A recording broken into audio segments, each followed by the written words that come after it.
नमस्कार, जनता टीवी देख रहे हैं आप। आपके साथ मैं हूं खुशबू पांडे। चलिए खबरों की ओर रुख करते हैं।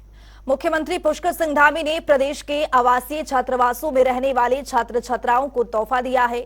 मुख्यमंत्री धामी के निर्देशों पर छात्रावास में रहने वाले छात्र छात्राओं को भोजन भत्ता दोगुना कर दिया है। भोजन भत्ते में ये अब तक की सर्वाधिक बढ़ोतरी है। मुख्यमंत्री ने राज्य के कस्तूरबा गांधी आवासीय बालिका छात्रावास, नेताजी सुभाष चंद्र बोस छात्रावास और राजीव गांधी नवोदय विद्यालय में पढ़ने वाले छात्रों के लिए व्यवस्था की है। बच्चों के दैनिक भोजन भत्तों में दोगुना कर दर से वृद्धि की गई है। दैनिक भोजन के लिए छात्रों के लिए 150 रुपए प्रतिदिन की धनराशि को मंजूरी प्रदान की गई है।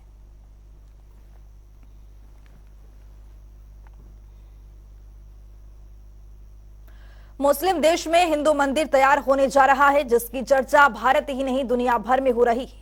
इस बीच उत्तराखंड के मुख्यमंत्री पुष्कर सिंह धामी यूएई दौरे पर अब धाबू के निर्माणाधीन हिंदू मंदिर पहुंचे। इस दौरान उन्होंने बात करते हुए कहा कि इस मंदिर का निर्माण कार्य हम सबके लिए गौरव का एक महत्वपूर्ण क्षण है।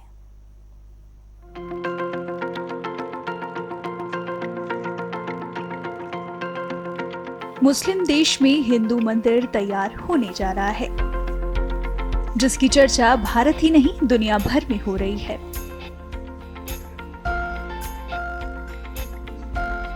इस बीच उत्तराखंड के मुख्यमंत्री पुष्कर सिंह धामी यूएई दौरे पर अबू धाबी के निर्माणाधीन हिंदू मंदिर पहुंचे। इस दौरान उन्होंने बात करते हुए कहा कि इस मंदिर का निर्माण कार्य हम सब के लिए गौरव का क्षण है।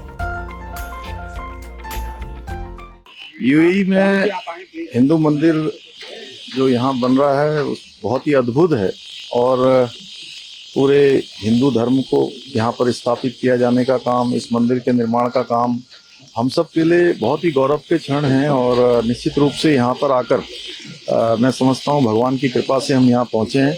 मैं इस अवसर पर सभी निर्माणकर्ताओं को, सभी इसका संयोजन कर्ताओं को, प्रमुख स्वामी जी महाराज को नमन करता हूँ। साथ ही हमारे आदरणीय प्रधानमंत्री मोदी जी का, कि उनकी प्रेरणा से भी इस मंदिर का काम हो रहा है और उन्हीं के कर कमलों से आगे ये मंदिर का जो शिला पूजन से लेकर यहाँ पर इसके उद्घाटन का भी जो है कार्यक्रम होना है। तो आज कहीं न कहीं उनके नेतृत्व में पूरे विश्व के अंदर हमको मान सम्मान, पहचान और लोगों के बीच में सहयोग प्राप्त हो रहा है। ये उनका करिश्माई नेतृत्व है, उनका भी हम आभार व्यक्त करते हैं।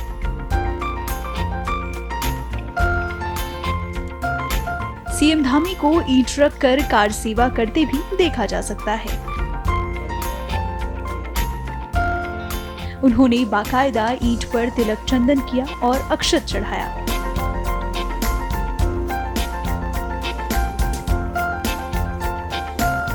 साथ ही उन्होंने पूरे मंदिर परिसर का दौरा भी किया और अधिकारियों से निर्माण कार्य को लेकर जानकारी दी।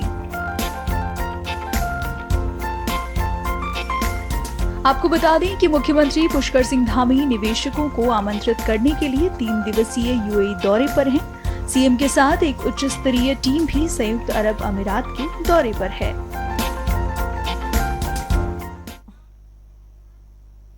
प्रदेश के पूर्व मुख्यमंत्री भगत सिंह कोश्यारी ने राज्यपाल लेफ्टिनेंट जनरल गुरमीत सिंह से मुलाकात की। इस दौरान दोनों के बीच प्रदेश से संबंधित विभिन्न विषयों पर यहां पर चर्चा की गई, मंथन भी हुआ।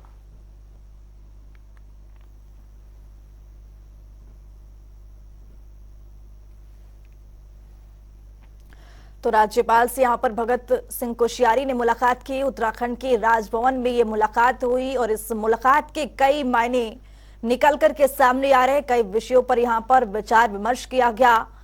तो वहीं आपको बता दें कि राज्यपाल से भगत सिंह कोश्यारी ने कई विषयों पर यहां पर मंथन भी किया और ये मुलाकात उत्तराखंड के राजभवन में हुई।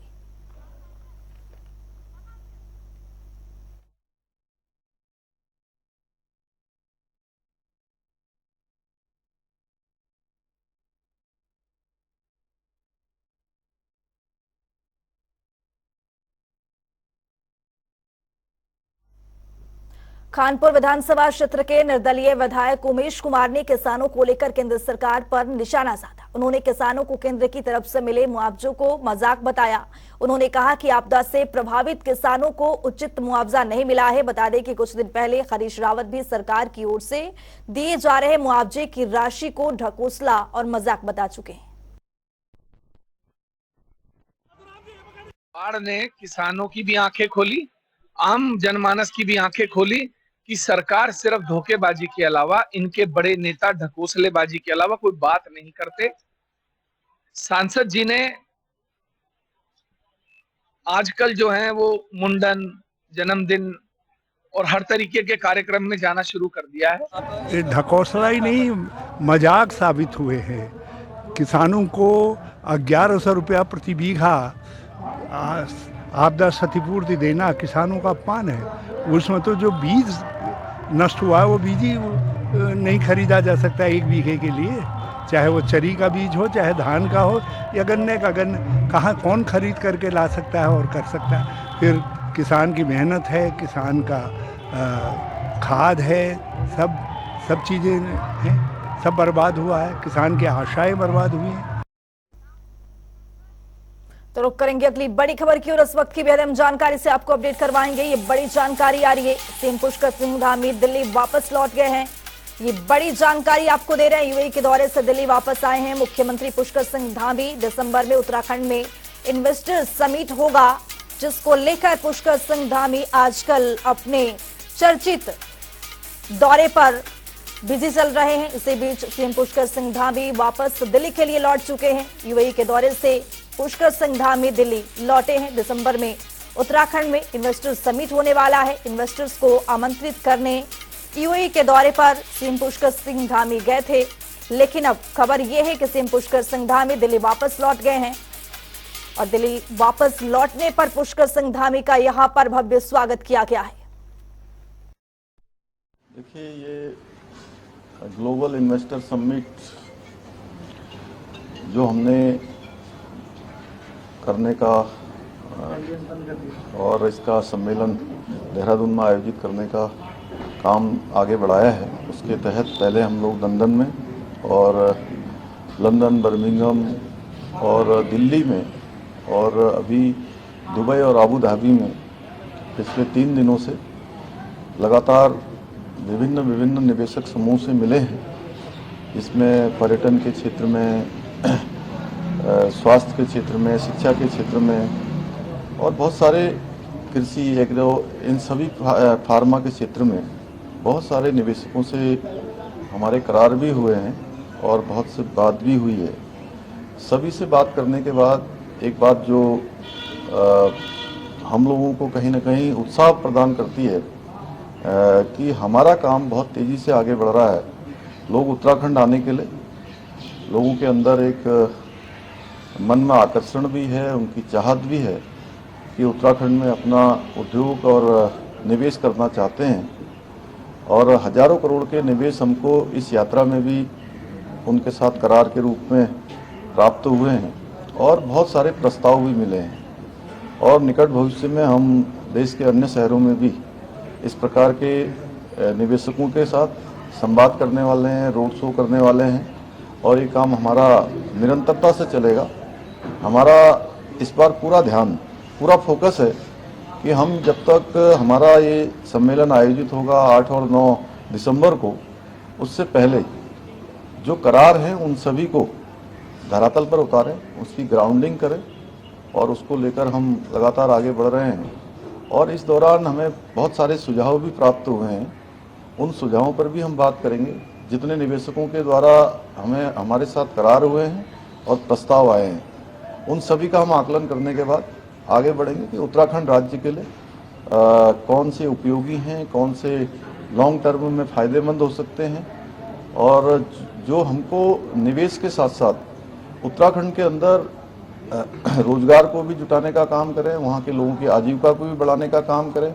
हमारा जो प्राथमिक सेक्टर है, उस प्राथमिक सेक्टर को मजबूत करने में या उसको आगे बढ़ाने में उसको सहयोग प्रदान करेंगे। हम उनको प्राथमिकता के आधार पर प्रोत्साहन करेंगे और पहले भी हमने जो नीतियां बनाई हैं वो सब निवेशकों के, उद्योग समूह के सभी के हितों को ध्यान में रखकर उसको बनाया भी है और जहां जरूरत थी उसको संशोधन भी किया है और आगे भी करेंगे। सर, निर्माणाधीन मंदिर को भी देखने आप पहुंचे हुए थे और यूएई जैसे हम बात करें वहाँ पे हिंदू मंदिर का बनना कैसा आपको लगा और किस तरीके का एक्सपीरियंस है? यूएई में 27 एकड़ भूमि पर और हजारों करोड़ से लोगों के सहयोग से जो मंदिर वहाँ पर अबू धाबी में निर्माण हो रहा है, निश्चित रूप से वो एक बहुत बड़ा हमारा धर्म का स्थान बनने वाला है, बहुत बड़ा पूज्य स्थान बनने वाला है। वो बहुत ही गौरवान्वित करने वाला क्षण था जब मैंने भी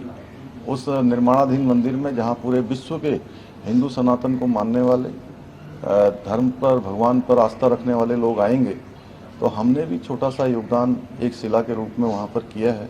उस मंदिर को देखा है। जिस प्रकार से संयुक्त राज्य अमीरात के 7 राज्य हैं, उसी प्रकार से 7 शिखर भगवानों के नाम पर अलग अलग एक ही स्थान पर उनको स्थापित किया जा रहा है। उसका जल्दी हमारे देश के यशस्वी प्रधानमंत्री मोदी जी उसका लोकार्पण और वहाँ पर उद्घाटन करेंगे। निश्चित रूप से आज हमारी जो पताका है, एक भारत श्रेष्ठ भारत, आज दुनिया के अंदर जो भारत का मान सम्मान और वैश्विक रूप से पहचान बढ़ रही है और हमारे प्रधानमंत्री जी का जो विश्व के अंदर अनेकों देशों में जो उनकी स्वीकारता बढ़ी है, और उसी का परिणाम है कि उस अबू धाबी में हिंदू मंदिर के निर्माण और उसके पहले दिन जब वहाँ पर उसका शिलान्यास हुआ था, तो यूएई सरकार के 3 मंत्रियों ने भी आकर वहाँ पर उसमें योगदान दिया है। तो इसी खबर पर ज्यादा जानकारी के साथ हमारे सहयोगी यशराज आनंद जुड़ चुके हैं। यशराज, मुख्यमंत्री पुष्कर सिंह धामी यूएई के दौरे के बाद अब दिल्ली वापस लौटे हैं और यहां पर भव्य स्वागत किया गया है। जी बिल्कुल खुशबू, अबू धाबी से लौटने के बाद मुख्यमंत्री पुष्कर सिंह धामी का दिल्ली में भव्य स्वागत किया गया। वही मैं आपको बताना चाह रहा हूं कि अबू धाबी में 15,774 करोड़ रुपए का एमओयू पर हस्ताक्षर मुख्यमंत्री पुष्कर सिंह धामी के द्वारा किया गया। वहीं पुष्कर सिंह धामी के साथ साथ धन सिंह रावत भी वहां पर मौजूद थे। तो बात यदि की जाए कि इन्वेस्टर समिट की, तो लगातार मुख्यमंत्री पुष्कर सिंह धामी पिछले कुछ दिन पहले देखा गया था कि वो लंदन दौरे पर थे और वहीं 3 दिवसीय एयू अबू धाबी के दौरे पर वो रहे।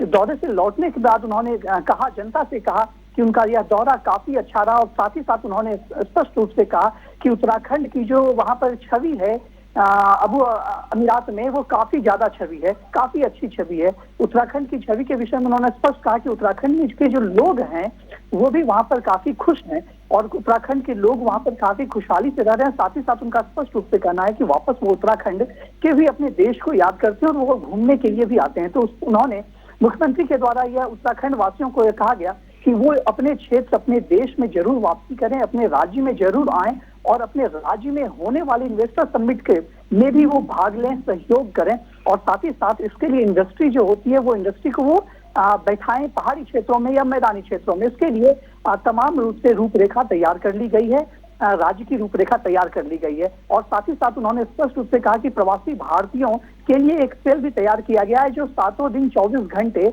यानी 24/7 काम कर रहा है। प्रवासी भारतीयों को जो भी सुविधाएं चाहिए वो सुविधाएं दी जा रही है और साथ ही साथ जो विदेशी इन्वेस्टर, जो प्रवासी भारतीय, वो यदि उत्तराखंड में इन्वेस्ट करते हैं तो उनको कुछ अहम सुविधाएं भी दी जाएगी, खास सुविधाएं भी दी जाएगी।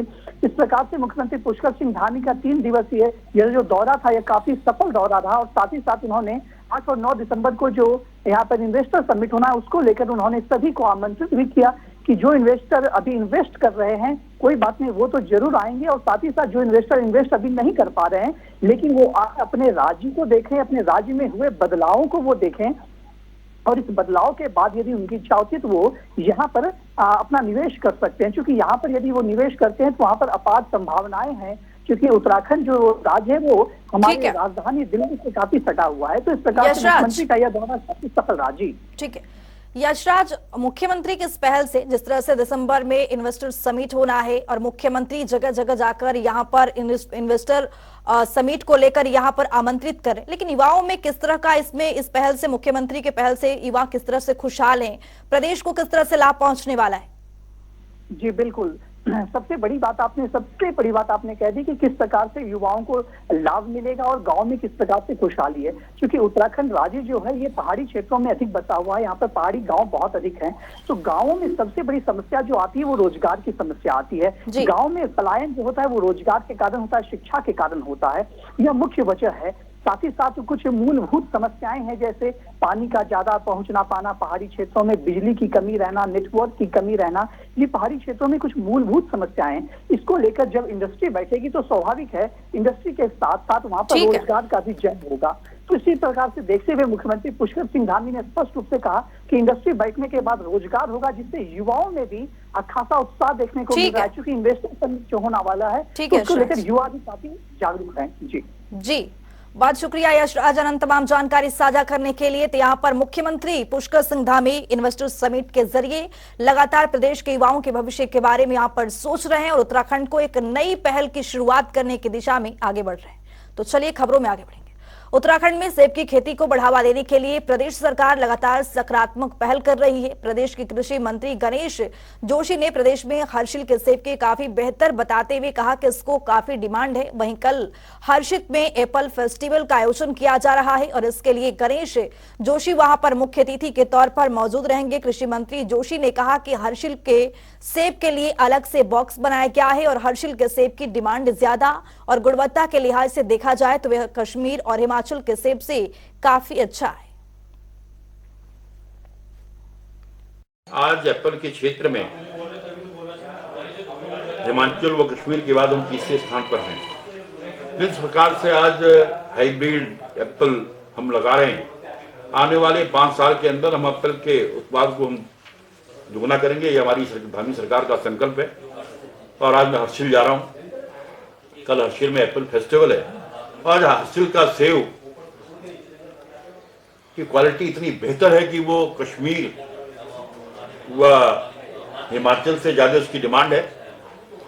और इस बार हमने हर्षिल के सेब के लिए हर्षिल के अलग बॉक्स बनवाए हैं, ताकि आइडेंटिफाई हो जाए कि हर्षिल का सेब है। अगर उत्तराखंड का सेब करके बेचते हैं तो कॉमन हो जाता है। और मुझे पूरा भरोसा है इस प्रकार से हमारे किसान इस एप्पल के क्षेत्र में काम कर रहे हैं। जो हमारा उत्पाद दुगना करने का लक्ष्य है, उस लक्ष्य को हम प्राप्त करेंगे। देहरादून में कैबिनेट मंत्री गणेश जोशी ने लोक निर्माण विभाग के अधिकारियों की बैठक ली है। बैठक में मसूरी विधानसभा की सड़कों को लेकर यहां पर चर्चा की गई।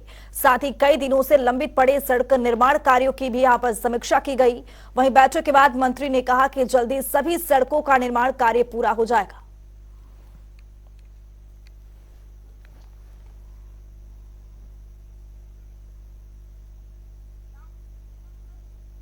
देहरादून में टपकेश्वर मंदिर की माता वैष्णो देवी गुफा में नवरात्रि के मौके पर विशेष पूजा का आयोजन किया जा रहा है। दरअसल 15 से 23 अक्टूबर तक मां श्री शतचंडी की विशेष पूजा अर्चना की जा रही है। इस दौरान टपकेश्वर मंदिर में भक्तों का तांता देखने को मिल रहा है।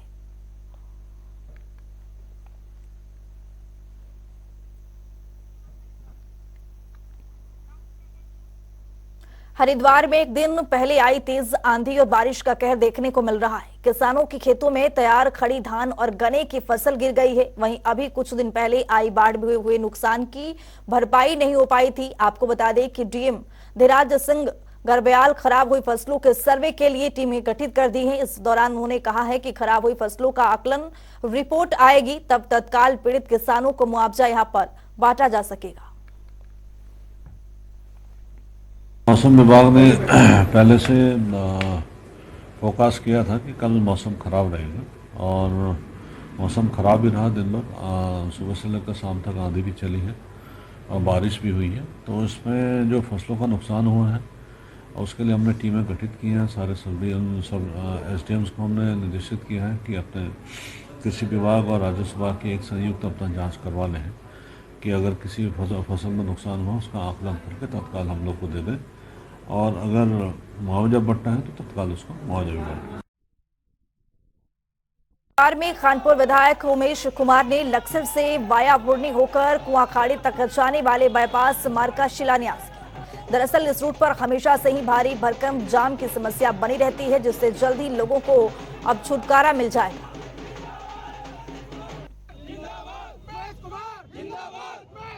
हमारी 10 प्रमुख योजनाएं जो हमने इस विधानसभा के लिए सोची थी, उसमें से प्रमुख हमारी जो मांग थी वो ये थी कि हमें एक बाईपास आप स्वीकृत करके दीजिए, जिससे कि हम खादर की जनता को, जिसे लक्सर पुल के ऊपर घंटों जाम में बिताने पड़ते हैं गन्ने के सीजन में, प्रतिदिन बहादुरपुर फाटक पर कोई ऐसा समय नहीं जाता जिस समय आपको फाटक खुला मिले, घंटों का जाम लगता है।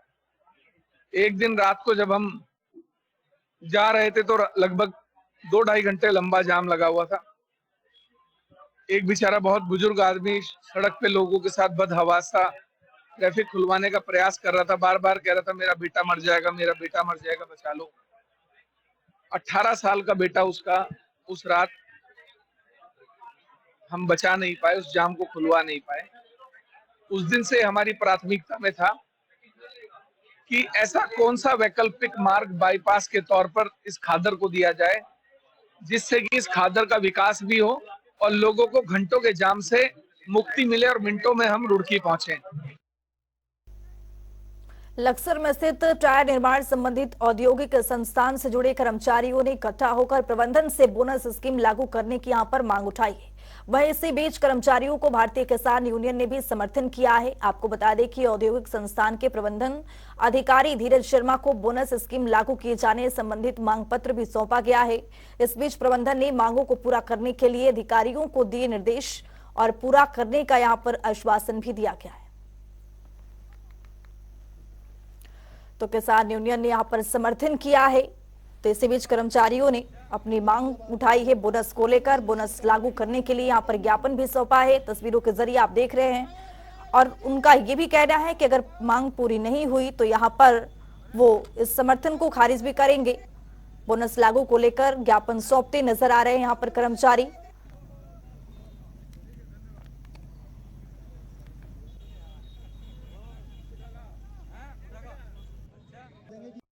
ऐसा हमारी जेके टायर से कुछ डिमांड थी जो बोनस को लेकर थी, वो मानने को प्रबंधन तैयार नहीं था। इसलिए हमने भारतीय किसान यूनियन के जो पदाधिकारी हैं उनका सहारा लिया और उनको बोला कि हमारी मदद करें इसमें, और इन्होंने यहाँ पर आकर हमारी मदद का आश्वासन दिया। हम इनका बहुत बहुत धन्यवाद करते हैं, भारतीय किसान यूनियन तोमर का मैं दिल की गहराइयों से धन्यवाद करता हूँ।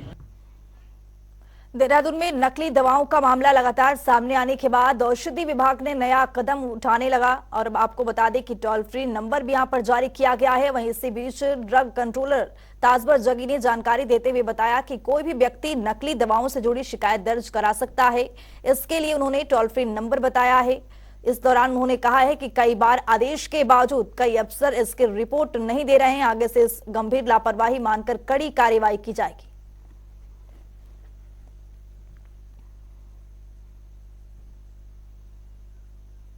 एक टोल फ्री नंबर जारी किया हुआ है कि कोई भी शिकायत, किसी भी प्रकार की कोई शिकायत है, कोई सब स्टैंडर्ड दवा बन रही है या आपका क्या कहते कोई बिल नहीं दे रहा किसी को, या कोई दवा जो है उसको लगता है कि ये सही नहीं है, तो उसके लिए हमने टोल फ्री नंबर जारी किया है कि 180018042446, जिस पर कि कोई भी आम नागरिक उसमें शिकायत दर्ज कर सकता है, उस पर तत्काल कार्रवाई की जाए। सुप्रीम कोर्ट ने समलैंगिक विवाह को लेकर एक बड़ा फैसला सुनाया है। सुप्रीम कोर्ट ने कहा कि समलैंगिक विवाह को अपनाया अमान्य करार दिया है, जिसके बाद से ही इस फैसले पर लगातार प्रतिक्रियाएं सामने आ रही हैं। इसी कड़ी में अखिल भारतीय अखाड़ा परिषद के अध्यक्ष महंत रविंद्र पुरी ने सुप्रीम कोर्ट के फैसले का यहां पर स्वागत किया है। उन्होंने कहा है कि समलैंगिकता एक विकृत है समाज की, अगर समलैंगिक शादियां होंगी तो संतान उत्पन्न नहीं होगी, जिससे पीढ़ियां आगे नहीं बढ़ सकेंगी। जो भी आपने देखा होगा जो सेम सेक्स मैरिज है, मैं समझता हूँ हमारे समाज के लिए एक बहुत भद्दा मजाक है, और हम जो आध्यात्मिक लोग हैं, आध्यात्मिकवादी है, हम इसको गाली मानते हैं। देखिए, हाउ टू मैरी एंड किसके साथ शादी हो, ये तो मेल फीमेल, ये भगवान ने बनाया हुआ है। मेल की शादी फीमेल के साथ हो, फीमेल की मेल के साथ हो, आज तक यही विवाद चलता, यही रीति है, यही रवाज है। अब आदमी आदमी के साथ शादी करे तो ये कैसे पॉसिबल हो सकता है। देवभूमि में मेरे साथ इतना ही। नमस्कार।